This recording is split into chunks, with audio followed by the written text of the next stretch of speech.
మీ పేరు? సుబ్బులండి, గుర్రంకొండ సుబ్బులు. ఆ! ఎట్లా ఇప్పుడు ఎలక్షన్స్ వస్తున్నాయి. ఉమ్. ఇక్కడ ఎవరు గెలిస్తే బాగుంటదనుకుంటున్నారు? చంద్రబాబు నాయుడు రావాలని నేను. అచ్చా! ఎందుకు? ఎందుకంటే అన్ని రేట్లు పెరిగిపోయినాయి అయ్యా, ఏం కొనటానికి లేదు. ఇప్పుడు నేను అవి అమ్ముకుంటా, ఇది చేసుకుంటా ఈ వయసుకు కూడా. ఇప్పుడు కరెంటు బిల్లు అప్పుడు 100 రూపాయలు వస్తే కడతానికి బాధపడేదాన్ని, ఇప్పుడు 800 వస్తుంది. అప్పుడు అదే కాలుపు, ఇప్పుడు అదే కాలుపు.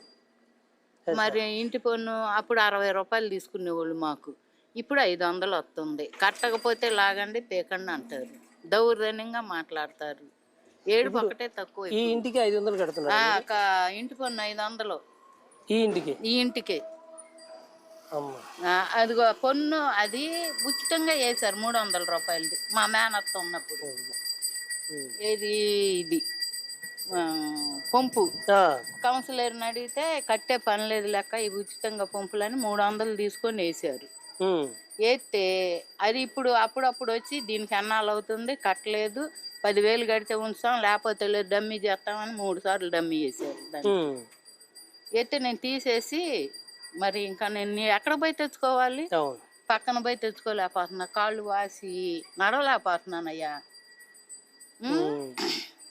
అందుకని ఇంక ఈ తడబోతే సమాధానం చెప్దాము, ఊరకేసారు అన్నారు కదయ్యా, మేము కట్టలేము. మరి ఇప్పుడు ఈ వయసుకి నేను బయటికి పోయి నీళ్ళు తెచ్చుకోలేను. ఇప్పుడు అక్కడ అమ్మితే ఒక 100 రూపాయలు వస్తాయి, నాకు తగ్గట్టుగా ఒకటి పిల్లోడు ఒకడు ఉన్నాడు నా కొడుకు, ఆ పిల్లోడిని బతికించుకోవాలి, నేను బతకాలి. మా ఆయన చచ్చిపోయినాక నాకు పింఛన్ వస్తుంది, ఇప్పుడు వస్తుంది. ఆ పిల్లోడికి పింఛన్ రాయమంటే హాస్పిటల్కి పొమ్మంటారు, ఆ కాగితం నమ్మంటారు, ఈ కాగితం నమ్మ, నేను ఆడబాను. ఏం ప్రాబ్లం ఉందమ్మా? చెయ్యి అవుడయ్యా, ఈ చెయ్యి గోడ శాంతం జారిపోయింది. ఇప్పుడు అటు వెళ్ళాడు, చూస్తే మీకే తెలిసేది, చేత్తో చెయ్యి అన్నం తినాలన్నా ఇటు పెట్టుకొని తింటాడు. ఆ పిల్లోడికి పింఛన్ లేదు, ఇంకేం చేస్తాం? ఇప్పుడు కష్టపడి మాకేం ఊరకి మళ్ళా.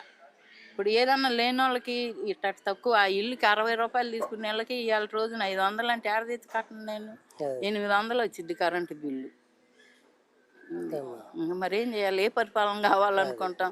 కొద్దిగా ఆయన ఉన్నప్పుడు అన్నీ కొంచెం కూరగాయలు కానీ ఏ ఎన్న కత్తి రేటు తక్కువగా ఉండేవి, ఇప్పుడు ఏం లేదు. అదేమని ఏదన్నా మాట్లాడాలంటే ఆయన పింఛన్ తీసేస్తాడు, పోయి ఉండవు, కార్డులు ఉండవు, ఆధార్ కార్డు తీసేస్తాడు, అది తీసేస్తాడని బెదిరిస్తారు.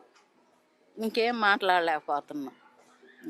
ఇప్పుడు పెన్షన్ కూడా పెరుగుతుందంట కదా? పెన్షన్ అట్లు వేసుకుంటున్నాను నేను, ఎదుగు బొదుగు లేదు, చిన్న బంగారం కొనుక్కోలేకపోయా నేను, వీటికే సరిపో